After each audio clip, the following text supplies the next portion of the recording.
ఆదికాండము 37వ అధ్యాయము. యాకోబు తన తండ్రి పరదేశవాసిగా ఉండిన కనాను దేశములో నివసించెను. యాకోబు వంశావళి ఇది. యోసేపు 11 వాడై తన సహోదరులతో కూడా మందను మేపుచుండెను. అతడు చిన్నవాడై తన తండ్రి భార్యలైన బిల్హా కుమారుల యొద్దను జిల్పా కుమారుల యొద్దను ఉండెను. అప్పుడు యోసేపు వారి చెడుతనమును గూర్చిన సమాచారము వారి తండ్రి యొద్దకు తెచ్చుచుండువాడు. మరియు యోసేపు ఇజ్రాయేలీల వృద్ధాప్యమందు పుట్టిన కుమారుడు గనుక తన కుమారులందరికంటే ఎక్కువగా అతన్ని ప్రేమించి అతని కొరకు విచిత్రమైన నిలువుటంగి కుట్టించెను. అతని సహోదరులు తమ తండ్రి అతనిని తమ అందరికంటే ఎక్కువగా ప్రేమించుట చూచినప్పుడు వారు అతని మీద పగపట్టి అతనిని క్షేమ సమాచారమైనను అడగలేకపోయిరి.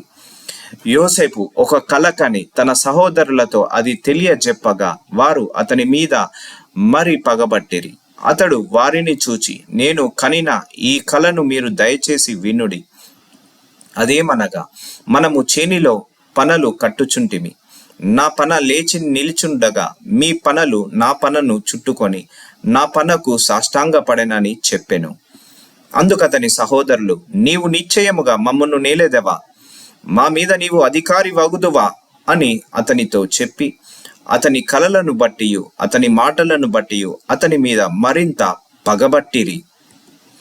అతడింకొక కలకని తన సహోదరులకు తెలియజేసి, ఇదిగో నేను మరి ఒక కలగంటిని.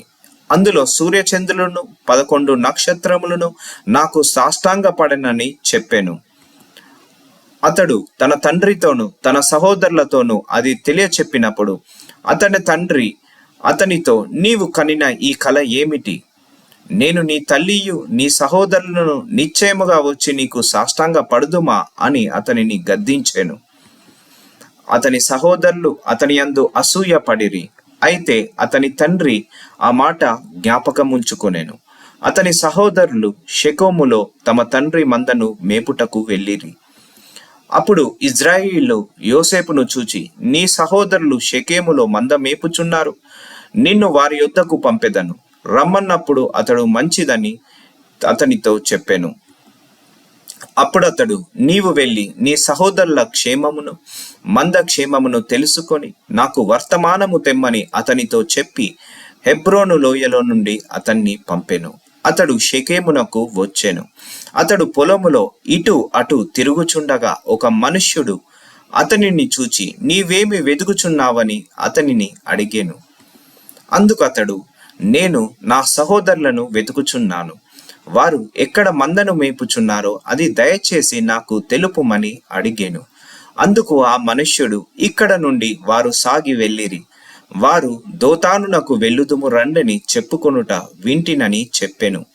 అప్పుడు యోసేపు తన సహోదరుల కోసము వెళ్ళి దోతానులో వారిని కనుగొనెను.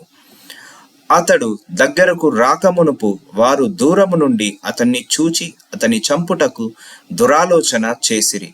వారు, ఇదిగో ఈ కలలు కనువాడు వచ్చుచున్నాడు, వీణ్ణి చంపి ఇక్కడనున్న ఒక గుంటలో పారవేసి దుష్ట మోగము వీణ్ణి తీసి వేసేనని చెప్పుదము. అప్పుడు వీని కలలు గనుమేమో చూతుము రండని ఒకనితో ఒకడు మాటలాడుకొనిరి. రూబేను ఆ మాట విని, మనము వానిని చంపరాదని చెప్పి వారి చేతులలో పడకుండా అతన్ని విడిపించెను. ఎట్లనగా రూబేను అతని తండ్రికి అతన్ని కప్పగించుటకై వారి చేతులలో పడకుండా అతన్ని విడిపింపదలచి రక్తము చిందింపకుడి, అతనికి హాని ఏమియూ చేయక అడవిలోనున్న ఈ గుంటలో అతన్ని పడద్రోయుడని వారితో చెప్పెను. యోసేపు తన సహోదరుల యొద్దకు వచ్చినప్పుడు వారు యోసేపు అంగిని అతడు తొడుగుకొని ఉండిన ఆ విచిత్రమైన నిలువుటంగిని తీసివేసి అతన్ని పట్టుకొని ఆ గుంటలో పడద్రోసిరి. ఆ గుంట వట్టిది, అందులో నీళ్లు లేవు. వారు భోజనము చేయ కూర్చుండి కనులెత్తి చూడగా ఐగుప్తునకు తీసుకొని పోవుటకు గుగ్గిలము మస్తకయ్యు బోలమును మోయుచున్న ఒంటెలతో ఇష్మాయిలైన మార్గస్థులు గిలాదు నుండి వచ్చుచుండిరి. అప్పుడు యూదా, మనము మన సహోదరుని చంపి వాని మరణమును దాచిపెట్టనందువలన ఏమి ప్రయోజనము? ఈ ఇష్మాయేలీలకు వాణ్ణి అమ్మివేయుదుము రండి, వాడు మన సహోదరుడు, మన రక్త సంబంధి గదా, వానికి హాని ఏమీయూ చేయరాదని తన సహోదరులతో చెప్పెను. అందుకతని సహోదరులు సమ్మతించిరి. మిద్యానీయులైన వర్తకులు ఆ మీదుగా వెళ్ళుచుండగా వారు ఆ గుంటలో నుండి యోసేపును పైకి తీసి ఆ ఇష్మాయిలీళ్లకు 20 తులముల వెండికి అతనిని అమ్మివేసిరి. వారు యోసేపును ఐగుప్తునకు తీసుకుని పోయిరి.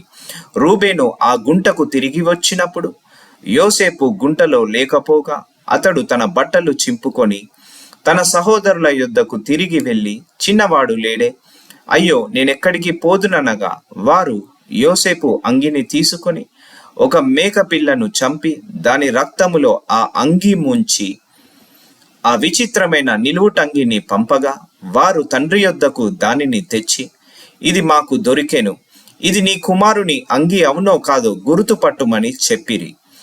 అతడు దానిని గుర్తుపట్టి, ఈ అంగి నా కుమారునిదే, దుష్టముఖము వాణ్ణి తినివేసెను, యోసేపు నిశ్చయముగా చీల్చబడెననెను.